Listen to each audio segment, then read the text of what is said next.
Bloody birthday, the overwhelming horror. Bloody birthday. It is a night that no one will survive. Alright, I'm here to give some thoughts on another 80s slasher based off A Day of Celebration. This one's Bloody Birthday, where the kids are the villains. And the reason why we find out early on in the opening scene is that the three were born on a total eclipse in 1970. This film came out in 1981 and it's set in 1980. It's where the sun and the moon blocked the Saturn. And according to all that horoscope bullshit, that left them out without no human remorse for any wrongdoing.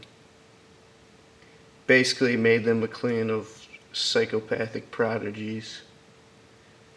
Yeah, but they didn't use the psycho killer's weapon of choice, though. They used a gun instead of a knife or a sharp object. The movie's really only worth watching if you like the feel of like the exploitation film era, because that's what it feels more like, the 70s exploitation film era than an 80s slasher movie, because it's still like, you know, stuck in that 70s feel, and they show a lot of tits in this. Death scenes are like all with the show some pictures of the kid. These are the three kids. Curtis, the one on the left, the glasses, did most of the killing.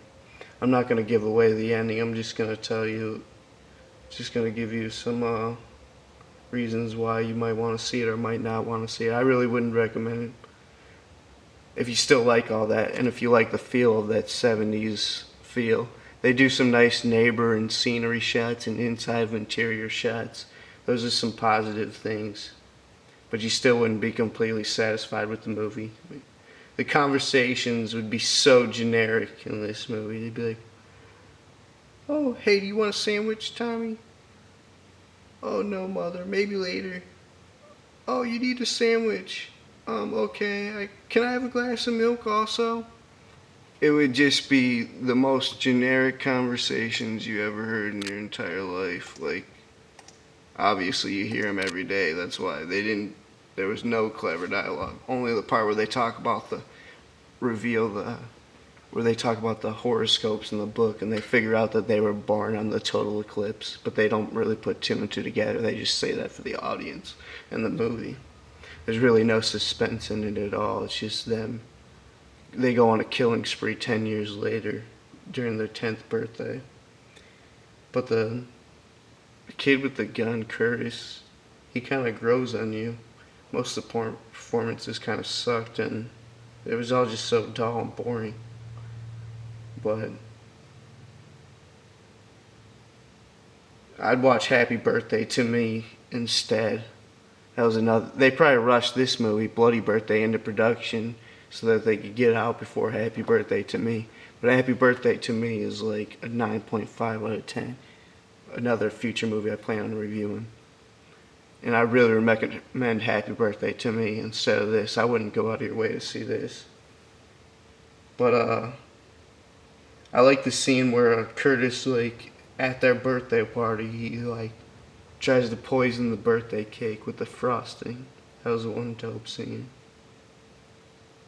And most of the death scenes sucked except for the arrow in the chick's head.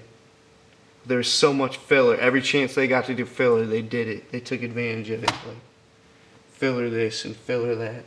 Of absolutely nothing. Dark rooms, you know, leading up to nothing. Some of the shooting deaths were dope. And then the junkyard scene was lame. Anyway, this was JBM. And then then they'd be like, hey, then it would just be boring conversation like, hey, what are you doing? Come up here. "Oh no, my dad might be mad if I don't come home early." "Oh, come on up here." "Oh, well, okay, but I gotta be back by 7 o'clock, okay?" It would just be that after that. And then this one scene where the main girl, who's babysitting her little brother, the only good kid, who gets caught up in all the drama, she has her boyfriend over one night, and of course they're like, "Oh, okay, they're seniors, so, hey, she's like, "I'm kind of worried about my little brother, you know." He's like, "Oh, all those problems will go away next year when we're in college."